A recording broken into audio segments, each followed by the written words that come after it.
emergencia, que es la punción en el segundo espacio intercostal, y posteriormente la colocación del tubo de drenaje pleural, ¿sí? Se drena, así como se drena líquido, también se tiene que sacar el aire, el exceso de aire dentro de la cavidad pleural. Entonces se hace un drenaje, ese es como tratamiento definitivo, posterior a la punción.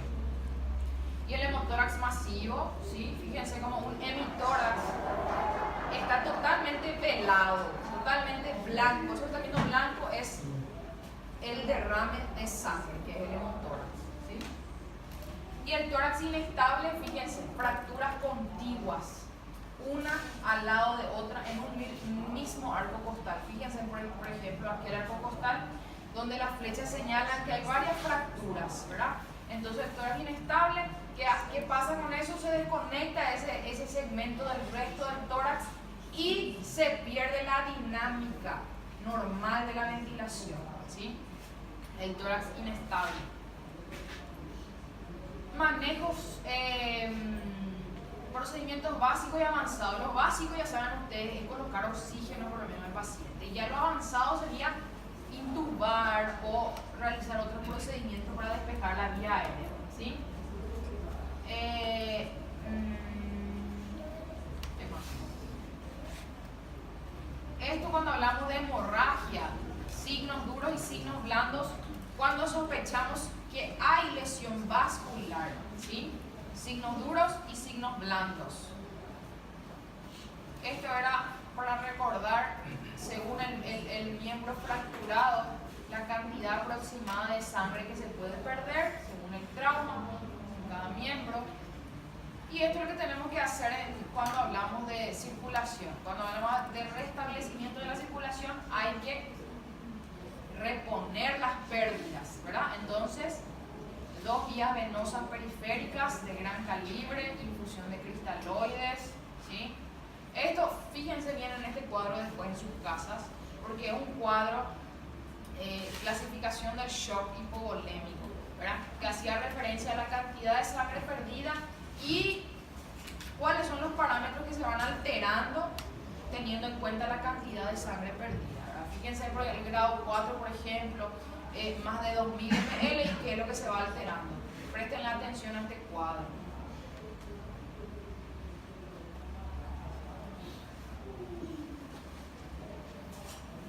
Ahí entonces, establecer 2 vías venosas con catéteres de gran calibre y infundir líquidos, ¿no? Generalmente, ¿cómo se comienza? Administrando 2 litros de infusión rápida. Es que rápidamente hay que pasar de 2 litros y esperamos a ver cómo reacciona el paciente, ¿sí? Si continúa disminuyendo los signos vitales o si se normalizan, ¿verdad? Dependiendo de eso ya se toman otras decisiones. Por ejemplo, si continúa cayendo los signos vitales, quiere decir que ese paciente continúa sangrando y probablemente el tratamiento sea quirúrgico, ¿sí? Pero si se estabiliza el paciente, entonces se puede expectar, se puede esperar. Y cuando hablamos de déficit neurológico, algunas patologías que pueden alterar el estado de conciencia, recuerden, signos y síntomas de lesión de base de cráneo, signo de mapache, otorragia, signo de Battle, no se olviden. Son todos signos y síntomas de lesión de base de cráneo, ¿sí? Después tenemos la escala de Glasgow, también, para valorar si se trata de un trauma craneoencefálico leve, moderado o severo. ¿Qué más? Exposición ambiental. Recuerden que se tienen que calentar las soluciones endovenosas antes de administrar, se tienen que cuidar.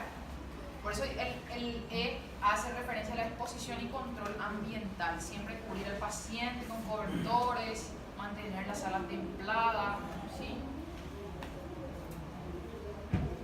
Esto también recuerden, por ejemplo, cuáles son algunas contraindicaciones de colocación de sonda vesical, por ejemplo, en quienes no colocarían sonda vesical, en lo que dice allí, ¿verdad?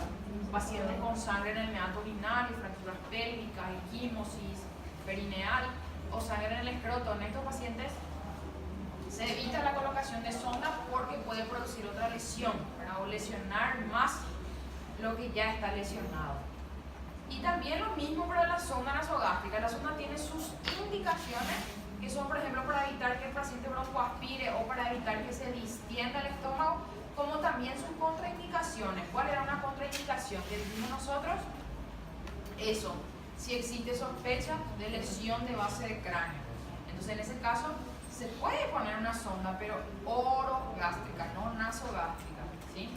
¿Por qué? Porque puede ir a la cavidad endocraneana.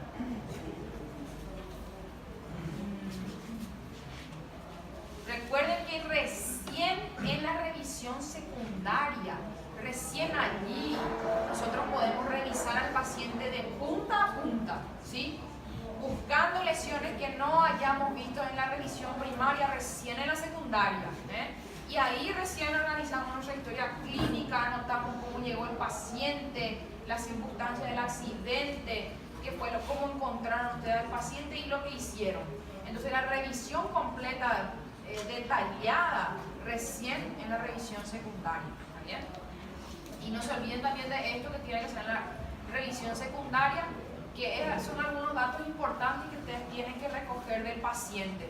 Antecedentes de alergias, medicaciones, patologías previas, lo último que comió, lo último que bebió y el ambiente y las circunstancias que se produjeron en el accidente. Todo ya esto entonces en la valoración también secundaria, ¿sí? Bueno, triaje también, no se olviden de las prioridades por colores, patologías que pertenecen, por ejemplo, a la prioridad 1, prioridad 2, prioridad 3. ¿Qué más? Quemaduras. Quemaduras también, gente, no se olviden de algunos aspectos importantes de la quemadura. Tipo de quemadura, según la profundidad. Recuerdan, A, B, B. No se olviden de la clasificación de cada uno. Según la extensión, por ejemplo. ¿Cómo nosotros sabemos la extensión de una quemadura? Por la regla de los 9. ¿Sí? Recuerden la regla de los 9 y de la palma de la mano también. Sabemos la extensión, la profundidad, el agente causal, por ejemplo, agentes térmicos, químicos, ambientales. Más de quemaduras.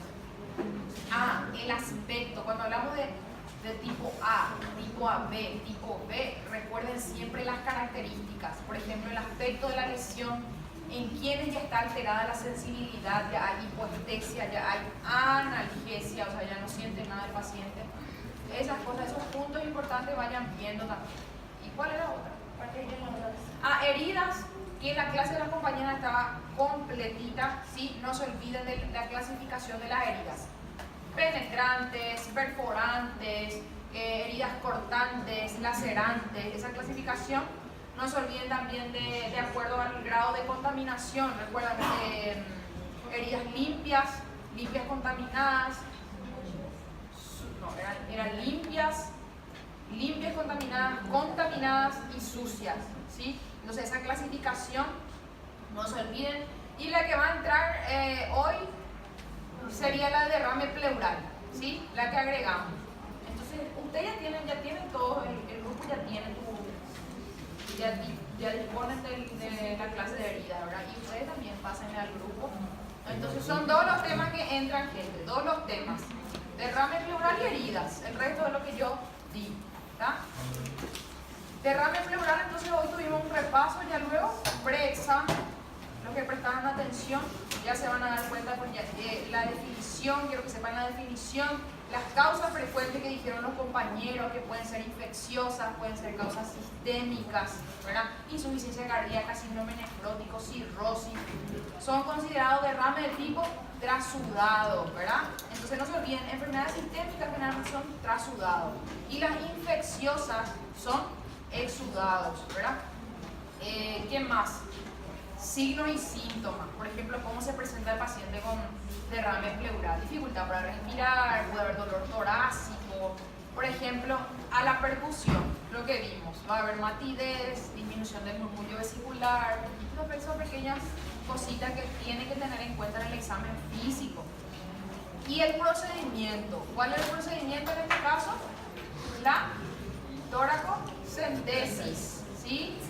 La toracocentesis para la retirada de líquido, tanto para muestra, y eso se coloca a veces a través de un drenaje, de un tubo de drenaje, se conecta a un frasco y eso hace que el líquido salga de la cavidad pleural. Entonces, el drenaje, la pleurodesis, inclusive también hablaron ellos de pleurodesis. ¿Qué es la pleurodesis? Se pegan ambas pleuras. ¿Para qué? Para que ya no ocurra el derrame, ¿sí? Entonces ya no va a haber esa abertura, ya no va a haber ese espacio entre ambas pleuras para que ocurra el derrame. Esa es la pleurodesis. ¿Y qué más? Los compañeros inclusive mostraron el procedimiento, cómo se realiza una toracocentesis. Entonces eso es lo que va a entrar, gente, ¿sí? ¿Dudas? ¿Preguntas? Sí. A prova vai ser aberta, fechada. Abierta, cerrada, penetrante, va a ser bien mixto, ¿sí? Por ejemplo, puede haber múltiple choice, puede haber falso y verdadero, completa, así, bien estructurado.